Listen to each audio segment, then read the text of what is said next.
तो अगर आप लोगों ने सारी वीडियोस देख ली हैं जो मैंने आपको पढ़ाई है, तो अब टाइम आ चुका है प्रीवियस ईयर क्वेश्चंस करने का। क्लास में भी मैंने काफ़ी सारे प्रीवियस ईयर क्वेश्चंस भी कराए हैं और सिमिलर एग्जाम्पल्स भी दी हैं, तो आप लोग बिल्कुल ध्यान से सुनिए क्वेश्चंस को कैसे अप्रोच करना है। फर्स्ट एग्जाम्पल है the symmetry point group of the BF3 molecule. इसमें मुझे आपको बताने की ज़रूरत नहीं है, आप बहुत अच्छे से जानते हैं BF3 मॉलिक्यूल जो है कुछ इस तरह का होता है, ट्रायंगुलर प्लेनर। इसमें क्या क्या चीज़ें प्रेजेंट है, एक C3 है, उसके परपेंडिकुलर 3C2 है, 3 सिग्मा V है, एक सिग्मा H है, सिग्मा V सिग्मा D भी हो सकती, सारी डिटेल मैं आपको बता चुका हूँ, तो किसी को भी कोई दिक्कत नहीं आ रही होगी। D3H is the correct answer. ठीक है, हम उन्हीं क्वेश्चंस पे या उन्हीं डाउट को डिस्कस करेंगे जो बच्चों के जनरली आते हैं। नाइट्रेट आयन का अगर आप पॉइंट ग्रुप निकालेंगे तो कई बार बच्चे नाइट्रेट आयन में सिर्फ एक गलती करते हैं, वो कहते हैं सर नाइट्रेट आयन का मतलब ये है कि एक के साथ तो डबल बॉन्डेड है और एक के साथ कोऑर्डिनेट बॉन्ड है, तो ऐसे स्ट्रक्चर को वो अलग समझते हैं। आप अच्छे से जानते हैं रेजोनेंस की वजह से डबल बॉन्ड तीनों में से किसी के साथ भी हो सकता है, तो एक सिमेट्रिकल स्ट्रक्चर है। नेगेटिव चार्ज इस ऑक्सीजन पे नहीं है, इस वो डीलोकलाइज्ड है, वो यहाँ इनमें से किसी पे भी हो सकता है, तो बिल्कुल ट्रायंगुलर प्लेनर सिमेट्रिकल है ये स्ट्रक्चर, तो इसका आंसर जो होगा वो भी D3H होगा। क्लियर है। क्वेश्चन नंबर 3, आप ये बात सीखेंगे यहाँ पे क्लास में क्वेश्चन करते वक्त कि मैं सिर्फ क्वेश्चन का सही आंसर नहीं बता रहा हूँ, कुछ छोटे छोटे पॉइंट्स और हैं जिनको आपको ध्यान रखना होगा कि वो आने वाले एग्जाम्स के क्वेश्चन में आपकी हेल्प करेंगी। CrH2O6 की बात करते हैं, देखो इस वाले को, ये एक कॉम्प्लेक्स है, कोऑर्डिनेशन नंबर 6 है और ये मोनोडेंटेट लिगेंड है, तो ये हुआ एक ऑक्टाहेड्रल कॉम्प्लेक्स जो होना चाहिए क्रोमियम 3+। तो आप ये देखिए क्रोमियम 3+ जो होता है, नॉर्मल क्रोमियम की कॉन्फ़िगरेशन क्या होती है 3D5 4S1, 3 इलेक्ट्रॉन निकालेंगे तो 3D3 बनेगा और 3D3 में JTD नहीं होगी। JTD आप लोग जानते हैं, जॉन टेलर डिस्टॉर्शन, तो इसका मतलब ये एक ऑक्टाहेड्रल कंपाउंड है। ठीक है, और अगर ये ऑक्टाहेड्रल है तो आप समझ ही गए हैं इसका जो पॉइंट ग्रुप है वो क्या आएगा, ऑक्टाहेड्रल। तो आप समझ गए हैं। आज के बाद कोऑर्डिनेशन नंबर 6 दिखे तो एकदम से जल्दी भाग के उसको ऑक्टाहेड्रल मत मार्क कर देना, उसमें चेक कर लेना GTD हुआ तो पॉइंट ग्रुप डिफरेंट हो सकता है। क्लियर है। दूसरा आंसर Fe2CO9, मैंने क्लास में भी इसका एग्जाम्पल दिया है, मैंने बताया था 3 ट्राइंगल्स कंसीडर कीजिए जो कि एक दूसरे के एक्लिप्स्ड हैं, इसी तरीके से पढ़ाया था मैंने। यहाँ Fe है, यहाँ Fe है और जो कॉर्नर्स हैं वो CO हैं, इस तरीके से 3 CO ब्रिजिंग में भी हैं, तो आप इजीली इसका पॉइंट ग्रुप फाइंड आउट कर सकते हैं, मैंने क्लास में बताया हुआ है। क्या आएगा इसका, तो बिल्कुल सेम जो ट्रायंगल का होता है विच इज D3H। क्लियर है, इसको भी जोड़ देते हैं हम। लास्ट एक्लिप्ड फेरोसिन, फेरोसिन आप फिर से वही है, 5 मेंबर रिंग है 2, इस तरीके से आयरन है, तो आप एक्लिप्ड हैं तो इसका पॉइंट ग्रुप क्या होगा, D5H होगा, ये O नहीं है भाई, D5H। तो आप लोग इस टाइप के क्वेश्चन को भी कर सकते हैं इजीली। तो करेक्ट आंसर कौन सा हो गया इसका, P3, P is matched with 3, Q2 and R5, this is your correct answer। अच्छा, इसके अलावा 2004 में देखो क्या क्वेश्चन पूछा हुआ, the number and the symmetry type of normal modes of vibration. Number निकालने के लिए तो आप डायरेक्ट उस फॉर्मूले को भी निकाल सकते हैं कि H2O में 3 एटम है तो 3N, N की वैल्यू क्या है 3 है, दैट इज बाय 9। 3 ट्रांसलेशन के लिए माइनस कर दीजिए, 3 रोटेशनल के लिए माइनस कर दीजिए, तो कितने वाइब्रेशनल मोड्स होंगे 3। और आप लोगों को मैंने एक क्लास में पढ़ाया भी हुआ है कि जो 2 हैं वो कौन कौन से हैं, 2A1 + B1, डिटेल में पढ़ाया है। ठीक है, तो किसी को डाउट नहीं होना चाहिए। अब 5th क्वेश्चन को देखिए, वो कह रहा है 2 ऑर्बिटल हैं। देखो जो वेव फंक्शन है वो ये प्लस है और दूसरे वाले के आगे माइनस है, इसका मतलब इनके इंटरेक्शन की बात कर रहा है। वाटर मॉलिक्यूल है, इसको थोड़ा सा दूर दिखाता हूँ, इस तरीके से क्या होता है वाटर मॉलिक्यूल में, आप जानते हैं यहाँ ऑक्सीजन 2 हाइड्रोजन। क्लियर है। अब हाइड्रोजन के लिए एक का वेव फंक्शन प्लस है, दूसरे का क्या है नेगेटिव है, तो सिर्फ आपको इन 2 s ऑर्बिटल को कंसीडर करना है, यानी आपको बाकी कुछ भी नहीं देखना है, सिर्फ इन 2 ऑर्बिटल्स को देखिए। क्लियर है। अब बताइए C2V पॉइंट ग्रुप होता है वाटर का, कैरेक्टर टेबल एग्जाम में ज़रूर गिवन होगी, यहाँ पे इन्होंने हटाई हुई है। तो आप देखिए अगर एक प्लस है और एक माइनस है, कैरेक्टर टेबल गिवन होगी, मान लो ये कैरेक्टर टेबल गिवन है और आपके पास जो चीज़ अवेलेबल है वो कुछ इस तरीके से, एक का प्लस ऑर्बिटल और दूसरे का फेज नेगेटिव, इस तरीके से, तो E तो प्रेजेंट होगा ही, ठीक है। C2, क्या इसमें C2 प्रेजेंट होगी? वाटर में ये वाली एक्सिस C2 थी क्या? अब ये C2 रही? Answer is no. तो C2 की रिस्पेक्ट में अनसिमेट्रिकल होगा, तो B1 हो सकता है या B2 हो सकता है। सिग्मा XZ जो है, अगर ये हम मोलिकुलर प्लेन लेके चल रहे हैं, इसके बारे में मैंने क्लास में भी डिस्कस किया है, तो मोलिकुलर प्लेन तो प्रेजेंट है, ठीक है, लेकिन हाँ अगर यहाँ से कोई प्लेन जाता इस तरीके से तो ये एक दूसरे की मिरर इमेज नहीं आते, तो ये वाले के रिस्पेक्ट में एंटी सिमेट्रिक है और इसके जो XZ है उसके रिस्पेक्ट में सिमेट्रिक है। तो 1 - 1 1 - 1, तो किसकी जैसी सिमेट्री आ रही है? B1 जैसी सिमेट्री आ रही है। That is why the correct answer should be B1। तो आप लोगों को ये नहीं समझना अगली बार H2O नहीं होगा, अमोनिया के 3 हाइड्रोजन के वेव फंक्शन दे सकते हैं।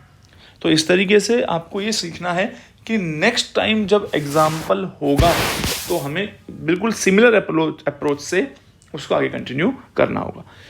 नेक्स्ट क्वेश्चन, एक मॉलिक्यूल है जिसमें C2 फोल्ड एक्सिस यानी C2 तो है और एक प्लेन है sigma perpendicular to the plane, यानी अगर C2 है यानी और उसके परपेंडिकुलर प्लेन है सिग्मा H, तो पॉइंट ग्रुप का आइडिया लग जाता है C2H है। तो कह रहा है C2H है तो अगर, तो उसमें क्या चीज़ और ज़रूर प्रेजेंट होगी? भाई अगर किसी में एक C2 है तो क्या ज़रूरी है उसके परपेंडिकुलर एक C2 और होगी, 2 C2 होना? तो ऐसा कोई ज़रूरी नहीं है। तो मैंने आपको क्यों इस पॉइंट ग्रुप की तरफ को धक्का दिया, क्योंकि क्लास में भी मैंने आपको पढ़ाया था कि अगर C2H पॉइंट ग्रुप है तो सेंटर ऑफ इन्वर्जन 100% क्या होगा उसके अंदर? प्रेजेंट होगा। क्लियर हो गई बात? बाकी इनमें से कुछ भी होना मैंडेटरी नहीं है।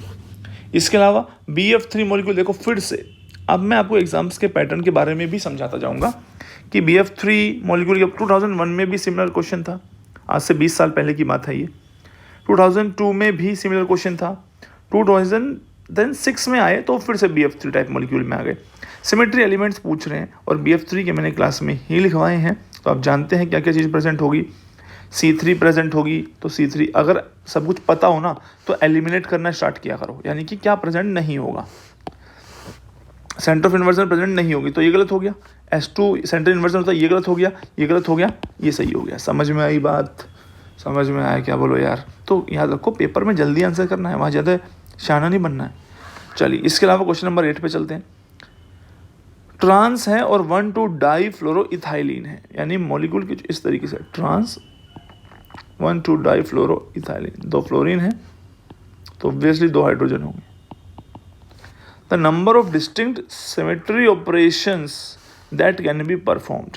तो नंबर ऑफ सिमेट्री ऑपरेशन निकालने के लिए मैंने एक रास्ता बताया था आपको कि अगर काउंट करने में कभी दिक्कत हो ना तो पॉइंट ग्रुप के रास्ते से जाना, क्योंकि ये निकालना आपको आता होगा।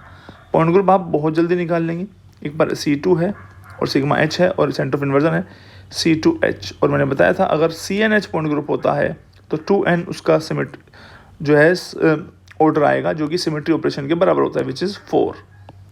तो ये रास्ते पेपर में ध्यान रखने, अदरवाइज आप इस मॉलिक्यूल को देखोगे क्या है, E है इसमें, C2 है, सिग्मा H है और I है, और ये चारों ही हैं। क्लियर है? इसका एक ऑपरेशन होता है, C2 का एक होता है, सिग्मा H और I एक होता ही है।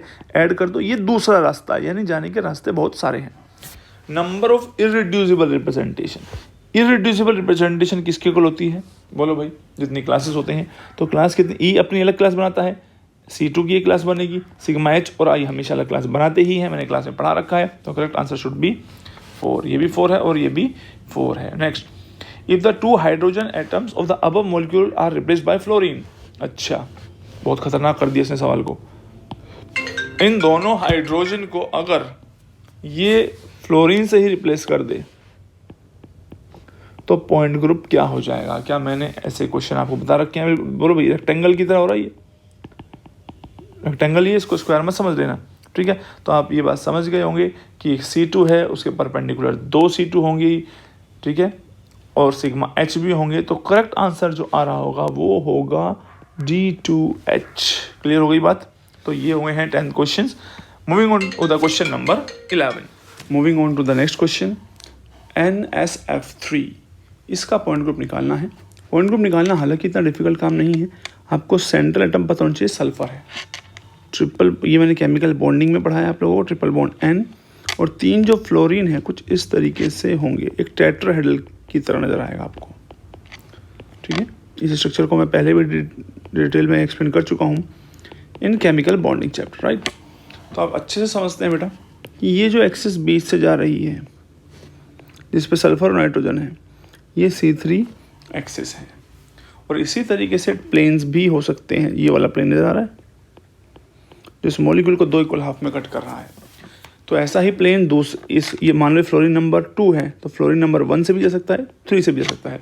तो C3V is the correct answer. अरे जस्ट लाइक अमोनिया हो गया ना यार। अमोनिया में क्या था, यहाँ नाइट्रोजन था, ऊपर लोन पेयर था, यानी कोई डिफरेंट ग्रुप था। जैसे यहाँ पे नाइट्रोजन है, यहाँ कोई डिफरेंट ग्रुप हो गया। ये नीचे वाले तीनों क्या थे, सेम थे। तो मुझे नहीं लगता आप इसको गलत करेंगे। Moving on to the next question, ये क्लास में ही कराया हुआ है। इसके अलावा नेक्स्ट क्वेश्चन की बात करते हैं बेटा। कैरेक्टर टेबल C2V की गिवन है और इसके बेसिस पे क्वेश्चन नंबर 13 और 14 पूछा हुआ है। आप लोगों से पूछा हुआ है रिड्यूसिबल रिप्रेजेंटेशन निकालिए, reducible representation corresponding to 3 translational degree. मैंने बताया था जब भी रिड्यूसिबल रिप्रेजेंटेशन निकालने को आएंगे तो वो आपको बेसिस सेट ज़रूर बताएंगे। तो यहाँ बेसिस सेट आपको पता चल चुका है। मॉलिक्यूल जो है किसकी बात चल रही है, H2O मॉलिक्यूल की बात यहाँ चल रही है। तो आप बहुत ईजीली कैलकुलेट जो इसका रिड्यूसिबल रिप्रेजेंटेशन है वो कैलकुलेट कर सकते हैं। मैंने क्लास में बहुत डिटेल में पढ़ा है, तो किसी से भी गलत नहीं होगा। अच्छा, ये क्वेश्चन अच्छा है। The asymmetric stretching mode of H2O is shown below. अब इसको ध्यान से समझना। मैक्सिमम बच्चे इस वाले पार्ट को गलत करके आए होंगे। क्या इसने चेंज कर दिया, मोलिकुलर प्लेन क्या इसको मान लिया, YZ को। This is your molecular plane. अब ये गलती क्या करवा देती है हमसे, आप समझिए। इसका मतलब अगर ये H2 मॉलिक्यूल है, OH एंड H, तो हम क्या एक्सपेक्ट कर रहे थे, ये वाली एक्सिस तो Z है ही, ये वाली एक्सिस मैंने कई बार X लेके चला हूँ, लेकिन इसने चेंज कर दिया इसको Y। तो जो परपेंडिकुलर वाली एक्सिस हो जाएगी वो कौन सी हो जाएगी, Z हो जाएगी। तो अब देखिए स्ट्रेचिंग किस तरीके से हो रही है। स्ट्रेचिंग कुछ इस तरीके से हो रही है कि ये वाला जो हाइड्रोजन है एरो से दिख रहा है कि यहाँ दूर तलक जा रहा है, ठीक है, यही बात है, यही इसका मतलब हुआ। और ये वाला जो हाइड्रोजन है थोड़ा इधर को आ जाएगा, क्लियर। ऑक्सीजन भी हालांकि थोड़ा सा इस डायरेक्शन की तरफ को शिफ्ट होता हुआ नज़र आ रहा है आपको। तो चलिए हमने मान लीजिए, कुल मिला के बात ये है, ऑक्सीजन को इन्होंने इस तरफ को एरो इसलिए किया है, अगर बिल्कुल परफेक्ट होता तो ऑक्सीजन बीच में होता इस तरीके से, राइट। तो ये कहना चाह रहे हैं ऑक्सीजन अपने सेंटर से हिल गया है, थोड़ा इधर आ गया है। अगर यहाँ पे आ गया, ये वाला H यहाँ है, ये वाला H और करीब आ गया होगा, तो कुछ मॉलिक्यूल की जो शेप है बिगड़ गई है। और किस तरीके से बिगड़ी है वो एरो के थ्रू समझा दिया है। अब क्या इस मॉलिक्यूल में E है, E के रिस्पेक्ट में E तो सभी के पास होता है, क्या C2 है, नहीं है। क्या सिग्मा V XZ है। अब ध्यान रखना, कुछ बच्चे इसको मॉलिक्यूलर प्लेन समझ लेते हैं और वो कहेंगे यस सर XZ तो है, जबकि वो प्रेजेंट नहीं है। क्या सिग्मा V YZ है, तो YZ वाला प्लेन तो अभी भी प्रेजेंट है जिस प्लेन में ये है।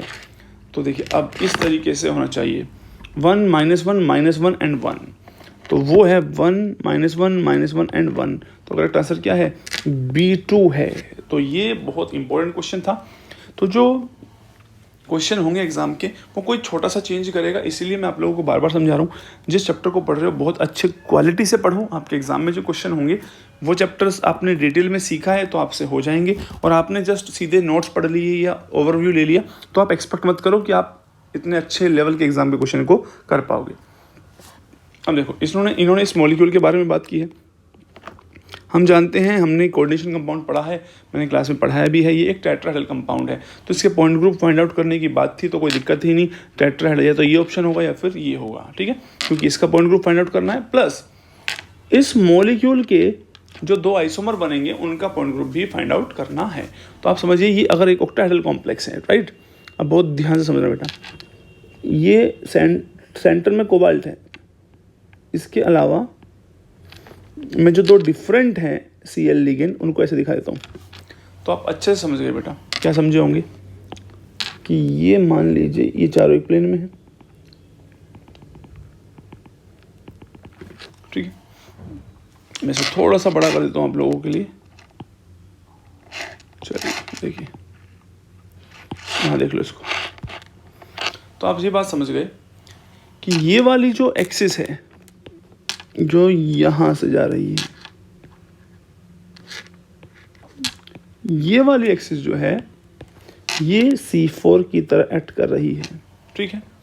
और यही यहाँ से अगर इस प्लेन को भी मैं कंसिडर कर लूँ इस तरीके से, तो एक प्लेन ये है, तो ऐसे 4 प्लेन आपको नज़र आएंगे। अरे स्क्वायर ही तो है एक तरीके से ये, तो C4 V पॉइंट ग्रुप होगा। तो आंसर तक तो आप पहुँच ही गए। अच्छा सॉरी नॉट C4, C2 भी प्रेजेंट है इसके अंदर, तो इसीलिए कहते हैं जल्दबाजी नहीं करनी चाहिए। C4 है, उसके परपेंडिकुलर 4C2 भी नज़र आएंगी आपको, तो आपका पॉइंट ग्रुप जो है D साइड पे शिफ्ट हो जाएगा, तो D4H। मैंने पॉइंट ग्रुप टेबल से बताया था, पॉइंट ग्रुप टेबल से चलेंगे तो भी आप पहुंच जाएंगे। दूसरे वाले का पॉइंट ग्रुप C2V है, वो फिक्स है क्योंकि दोनों में सेम आ रहा है।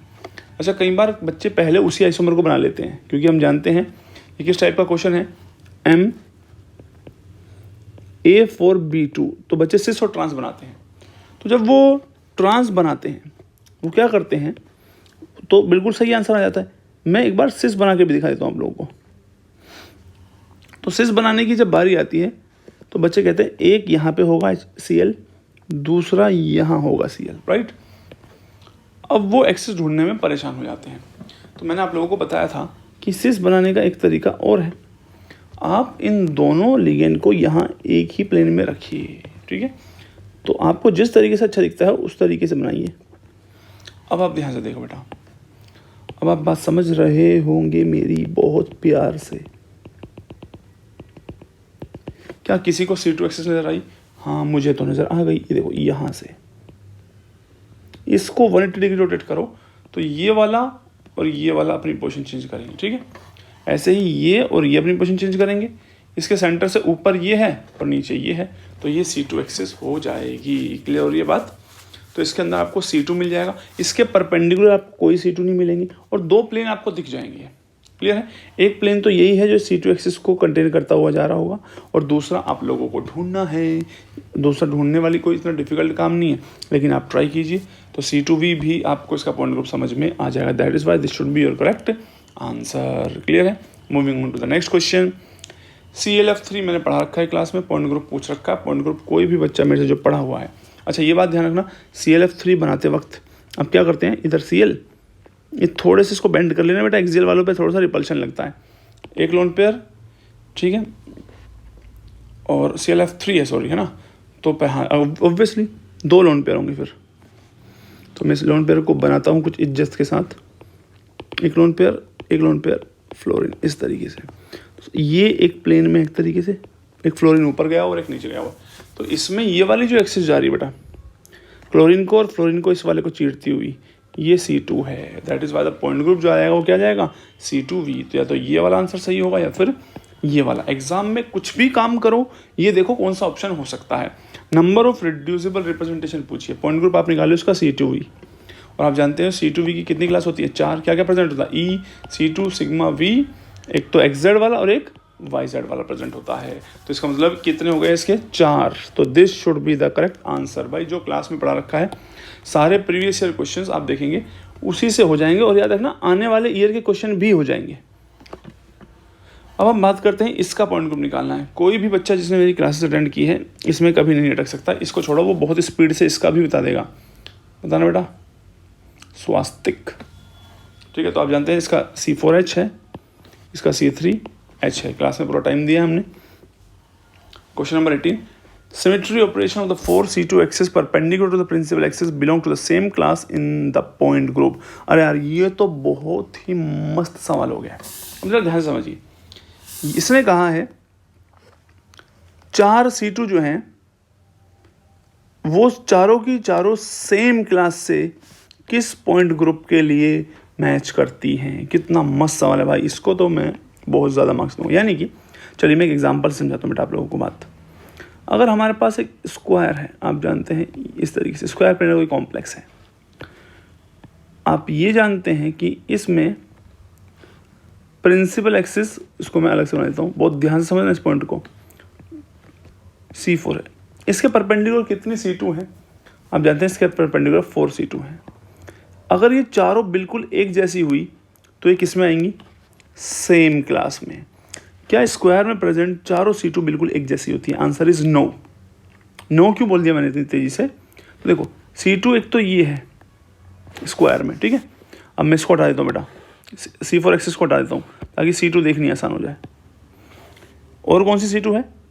C2 ये है स्क्वायर में, क्लियर है। और कौन सी है? ये है। और कौन सी है? ये है। इन 4 C2 में से अब ध्यान से देखो, ये वाली और ये वाली तो सेम है बिल्कुल, क्योंकि दोनों डायगनली कट कर रही हैं। कट क्या कर रही है? जा रही डायगनल से। जबकि ये वाली और ये वाली डिफरेंट है, तो ये चारों C2 सेम क्लास में नहीं आ सकती है, क्लियर है। जिनका सिमेट्रिक इफेक्ट बिल्कुल सेम होता है वही सेम क्लास में आ सकती है। तो जितने भी बच्चे इसको ऑप्शन सोच रहे थे वो हो गया है गलत, और जितने बच्चे D4H यहाँ दिखेगा वो भी क्या हो गया है? गलत। अब आप कहेंगे तो सर हम कौन सा सोचें यार, ऐसे तो इतने सारे पॉइंट ग्रुप है। अबे निकम्मो, तो आंसर देखो ना, इन दोनों में से कोई एक होगा। क्लियर बात, अपने आप नहीं सोचना होता हम क्या सोचें। अब आप एक एग्जाम्पल सोच लो D4D का। आप कहोगे सर D4D का एग्जाम्पल क्या हुआ? तो मैंने आप लोगों को कितनी बार पढ़ाया था, अगर एक स्क्वायर है सीधा और एक स्क्वायर जस्ट उसके पीछे स्टैगर्ड फॉर्म में है, पॉइंट ग्रुप क्या हो जाता है इसका? D4D। इसमें ज़रा ध्यान से देखो, मैंने जब आपको C2 बना के दिखाई थी बेटा, एक C2 मैंने यहाँ से निकाली थी, यही बात है, बोल देना अगर मैंने ऐसा ना किया हो। एक C2 मैंने यहाँ से निकाली थी, ठीक है। एक C2 यहाँ से, एक C2 यहाँ से, चारों बिल्कुल एक जैसी है, ठीक है। तो जिसको मैंने डिटेल में पढ़ा है भाई, वो लेक्चर जाके जरूर देखें। चारों में से किसी में भी तुम डिफ्रेंशिएट नहीं कर सकते भाई। इस जो तुमने सिंगल स्क्वायर बनाया था तब तुम डिफ्रेंशिएट कर सकते थे ना कि सर ये C2 स्क्वायर की एज के सेंटर से जा रही है, जबकि ये वाली उसके कॉर्नर से जा रही है, तो इन दोनों C2 में डिफरेंस था। अब इसमें कोई डिफरेंस नहीं, that is the correct answer is D4D। कितने मज़ेदार सवाल हैं। तो याद रखना, जिस बार तुम्हारे एग्जाम में ऐसा मज़ेदार सवाल आएगा तुम बहुत मज़े से D4H को मार के आ जाते हो आंसर। मैं आपको फिर समझा रहा हूँ बेटा, ध्यान से पढ़ो, कॉन्सेप्ट लगाओ उस क्वेश्चन में, और एक ही क्वेश्चन आएगा पेपर में और वो आपको सही कर देना है, बस टेंशन मत लो। मैंने पूरी वीडियोस पढ़ाई हैं और जो क्वेश्चंस मैं करा रहा हूँ सिर्फ इसी को करना है, कुछ प्रैक्टिस मत करना। जो मैंने चैप्टर पढ़ा दिए, जो मैंने क्वेश्चन करा दिए एग्ज़ाम में, उसी से आएगा। आप प्लीज़ मेरी बात समझने की कोशिश करिए। कोचिंगें बहुत हैं, उनका काम अपनी कोचिंगें चलाना ही है, तो वो आपको दुनिया भर के क्वेश्चंस नई रोज़ कहानी सुनाते रहेंगे, रोज़ 50 क्वेश्चन प्रैक्टिस कराते रहेंगे। पेपर क्लियर करने के लिए उसकी कोई रिक्वायरमेंट नहीं है, ठीक है। चलिए, इसके अलावा ये वाला क्वेश्चन बताने की कोई ज़रूरत नहीं है, ये वाले क्वेश्चन कोई बताने की ज़रूरत नहीं है, तो बहुत आसान। अरे ये सवाल आया, अच्छा अभी जब पेपर में आया होगा तो कितना टाइम कंज्यूमिंग लग रहा होगा बच्चों को, ठीक है। तो जिनको कईयों को तो ग्रुप थियरी की कई बातें भूल गए होंगे, तो भैया अपने घर जाइए, और सारा कोर्स को याद रख के जा नहीं सकता, तो जो चैप्टर इंपॉर्टेंट हैं उनको ध्यान से पढ़ के जाइए, उनको ही याद करना है। देखो E की वैल्यू आप निकाल देंगे बहुत ईजिली भाई। A1 है, B1 है, C1 है, D1 है। कैसे पता लग रहा है मेरे को? मोलिकन सिंबल देख के निकम्मा, अपने घर से नहीं बता रहा मैं। 2 2 एंड 2 डायमेंशन से हम बता सकते हैं E 2 2 2 हो गया, तो आपको बहुत आसानी से पता चल गया 1 1 1 1 2 2 एंड 2, क्लियर। अब आप सोचेंगे सर बाकी हम कैसे सॉल्व करें, तो आपको GOT पढ़ाया था मैंने, गेम ऑफ थ्रोन्स के नाम से, जिसको हम बोलते हैं ग्रेट ऑर्थोगोनैलिटी थ्योरम। वो थ्योरम क्या कह रही थी बेटा? उसने कहा था कोई भी दो इरिड्यूसिबल रिप्रेजेंटेशन जो होती हैं IR1 IR2 वो ऑर्थोगोनल होती हैं, लेकिन ये जो आगे कोफिशिएंट लिखे हैं ना, मान लो इसको G से रिप्रेजेंट कर रहा हूँ, इससे ज़रूर मल्टीप्लाई करना होता है आपको, ठीक है। तो अब मेरे को A पता है, B पता है, मेरे को H और I की वैल्यू फाइंड आउट करनी है। मैं जानता हूँ कि A1 into A2 that should be equals to 0। तो अब मैं A1 और A2 को मल्टीप्लाई करने जा रहा हूँ, तो 1 इंटू 1 कितना हुआ? 1 प्लस 1 इंटू 1, बच्चे 1 लिख देते हैं, यहाँ हो जाती है गलती बेटा। 1 इंटू 1 इंटू दिस कोफिशिएंट कितना हो गया? 2। 1 into 1 into 2, 1 into 1 into 2, 1 into 1 into 1, 4 into 1 into H, 4H, 4 into 1 into I that should be equals to 0। तो ये कितना हुआ? 1 प्लस 2 3 to 5 to 7 and 8। लेकिन उस साइड जाएगा जब ये इक्वल टू के, that's should be equals to -8। अब तुम मुझे बताओ मेरे मैथमेटिशियन दोस्तों कि H और I की क्या वैल्यू होगी, क्या सेटिस्फाई कर रही होगी कि इन दोनों का सम -8 आ जाए। तो आप ऐसा तो कह नहीं सकते कि सर ये +1h हो जाए, ये -1 हो जाए, तो 0 ही हो जाएगा। तो ये भी -1 होना चाहिए, ये भी क्या होना चाहिए, -1 होना चाहिए। तो आपको h और i की वैल्यू मिल गई क्या, -1 एंड -1। क्लियर है। इसी तरीके से आपको किस किस को और मल्टीप्लाई करना है और कोफिशिएंट को ध्यान रखना है। अब आपको किसकी वैल्यू निकालनी है, देखो जरा, आपको वैल्यू निकालनी है j की। तो j की वैल्यू निकालने के लिए आपको किससे मल्टीप्लाई करना, कुछ बच्चे a2 इंटू b1 कर लेते हैं। अरे भाई a2 को मत इस्तेमाल करो, क्योंकि a2 में कुछ -1 वाले कैरेक्टर भी आ जाएंगे। तो आप हमेशा जब भी मल्टीप्लाई करना हो a1 से किया करो, क्योंकि a1 के सारे कैरेक्टर्स क्या हैं, 1 है। तो आप a1 इंटू b1 को इक्वल टू 0 पुट करो, j आ जाएगा आपका, जो कि -1 आएगा। ठीक है, इसका याद रखना, इन कोफिशिएंट को लेना मत भूलना भाई, बताने के बाद भी। ऐसे ही जब आपको k की वैल्यू निकालनी है तो आपको a1 इंटू e2 करना होगा, that should be equals to 0। तो f की वैल्यू यहाँ पे 2 रख लेना, ये तो बता दी मैंने आप लोगों को। तो सोल्व करोगे तो ये कितना आ जाएगा, +2 आ जाएगा। और इन सबको ऐड करते हैं, चलो कितना आएगा, 1 + 2 3 4 5 6 7 8 9 10 11 12, 12 में से 3 माइनस कर दो 9। तो करेक्ट आंसर वॉज 9। आप लोगों को समझ में आ गया, आ ही जाना चाहिए था। एक पिरामिडल AB3 है। अब कुछ बच्चे जो है ना इतनी जल्दबाजी में होते हैं पेपर में, पिरामिडल गया भाड़ में, AB3 सुनते ही ज़िंदगी में ऐसा बना देते हैं। तो ये आपसे गड़बड़ हो सकती है। तो पिरामिडल का मतलब क्या है, पिरामिडल AB3 कैसे बन सकता है भाई, इसका मतलब ये है A के पास मान लो कुछ ऐसा लोन पेयर टाइप भी रहा होगा, B अमोनिया मॉलिक्यूल की बात चल रही है, तभी तो पॉइंट ग्रुप C3V है भाई। एक भी क्वेश्चन गलत नहीं हो सकता, हर तरीके से आप चेक कर सकते हो। टेबल का रिड्यूसिबल रिप्रेजेंटेशन गिवन है, ठीक है, और पूछा है Raman active modes of the pyramidal AB3 is. तो आप लोग कैसे करेंगे, तो मैंने आपको बताया भाई, रिड्यूसिबल को आप इररिड्यूसिबल कंपोनेंट में ब्रेक कर लीजिए, ठीक है। उसके बाद जिसके सामने XYZ लिखा है उनको माइनस कर दीजिए। अब याद रखना X और Y 2 बार लिखे हैं तो 2 बार E माइनस नहीं होगा, तो एक बार ही E माइनस होगा, क्योंकि डबल डिजनरेट है। ऐसी बातें मैंने लेक्चर्स में बताई है। ट्रांसलेशनल वाले माइनस कर देंगे, रोटेशनल वाले माइनस कर देंगे। देखो RZ और RX कहाँ गया भाई, RX और Y, RX और Y, तो एक A2 माइनस हो जाएगा E। तो जो बचेंगे वो आपके कौन से मोड बचेंगे बेटा, वो मोड बचेंगे आपके वाइब्रेशनल, और वाइब्रेशनल में रमन और IR एक्टिव दोनों हो सकते हैं, लेकिन इसने कौन से पूछे हैं, रमन एक्टिव पूछे हैं। तो जिनके सामने ये लिखा हुआ है ये और ये, वही रमन एक्टिव मोड होंगे। तो एक तो A1 और E। तो देखो बेटा, अगर आप इस में मज़े करने चाहते हैं ना, ये तो आंसर हो नहीं सकता, क्योंकि इसमें A2 का रमन एक्टिव बता दिया, उसके सामने तो कुछ है नहीं बाइनोमियल, ये भी नहीं हो सकता। तो भैया जब B और C नहीं हो सकते हैं तो A1 तो है वैसे, पर उसको चेक करना पड़ेगा वो आएगा कि नहीं, और मेरे हिसाब से आएगा वो। 22 का आंसर जो है क्या है, 23 का एक्चुअली क्वेश्चन नंबर 23 होना चाहिए, क्योंकि 22 तो ये हो गया। 23 का आंसर है सी है।